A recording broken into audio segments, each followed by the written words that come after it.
guys, welcome back to Melbourne Vibe. Lately, we have been talking to a lot of our viewers and subscribers on Facebook, Instagram and YouTube, and a lot of people are asking is they're confused how to choose their country, whether they should go to United States, Canada, Australia or any other country. So in this video, I'm going to tell you the things that you should consider before finalizing which country you're going to go and study.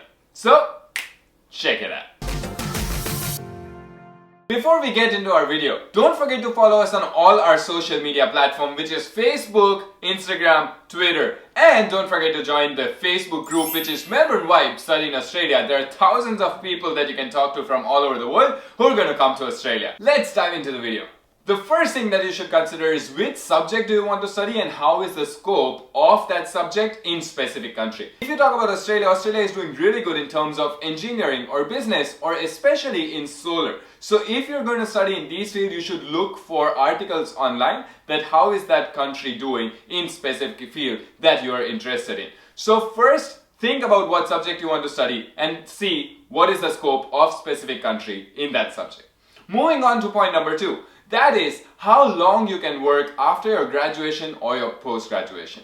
If I talk about United States, which was my first option for doing Masters of Business, in United States, I can only work for 11 months after I've studied for 2 years because it's not one of the STEM courses. Now, United States fees, I would be spending at least $150,000 in 2 years for a business course, and which is a lot, which I would not be recovering in 11 months. That's why I chose Australia, because Australia, especially Melbourne, has few universities which is in top 25 universities in the whole world, and Monash University, which I'm studying in, is one of those universities. So second thing you have to see is how long you will be able to work once you finish your graduation or post-graduation. The third thing that you should consider is how easy or difficult it is to get permanent residency in specific country. If you talk about Australia or Canada, they are comparatively easier compared to United States or United Kingdom. So that is something that you want to think about before choosing which country you want to go to. Moving on to number 4, that is how is the country in general doing?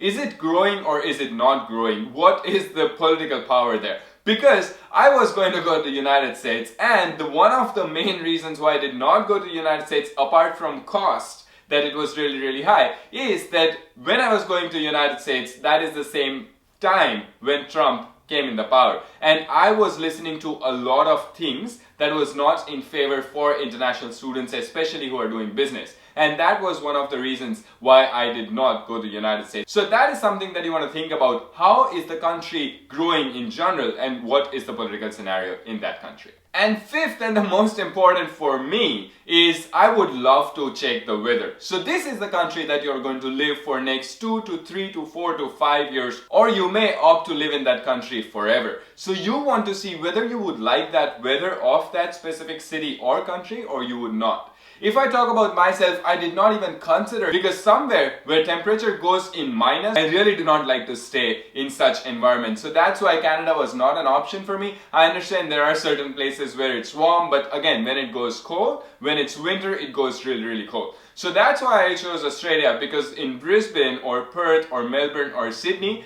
the summer is beautiful, beaches are amazing. So that's something that you want to look at, whether you want to choose a country whose weather is something that you like or something that you'll not really enjoy. Because you're going to live in that country at least for 4 to 5 years. So you better enjoy the weather and choose your country accordingly. That's pretty much it for today, guys. 5 things just to revise it for you. The first thing that you want to see is what is the scope of the subject that you want to study. Second thing is how long can you work once you finish your graduation or post-graduation. Third is what is the political scenario, how is that country, whether it's growing or not. Fourth is whether you will be eligible to get the PR once you finish your graduation, or is that subject eligible for PR. And fifth is how is the weather in that country. Hope you loved the video. Don't forget to share it with your family and friends. Give us a huge thumbs up, which means hit the like button, turn on the notification bell, hit the subscribe button, and welcome to Melbourne Vibe.